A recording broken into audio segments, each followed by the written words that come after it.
Ito ang latest chika, mga kamaritas. Tita, sinabing hindi naglalaro ang Don Bell, kumbaga seryoso ang pag-iibigan ng dalawa.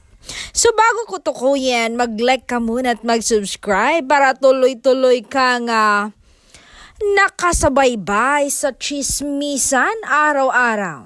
Ito nga ang sabi, yes, without a hint of doubt, it will be Donbell Endgame and God's perfect timing. They're not playing around.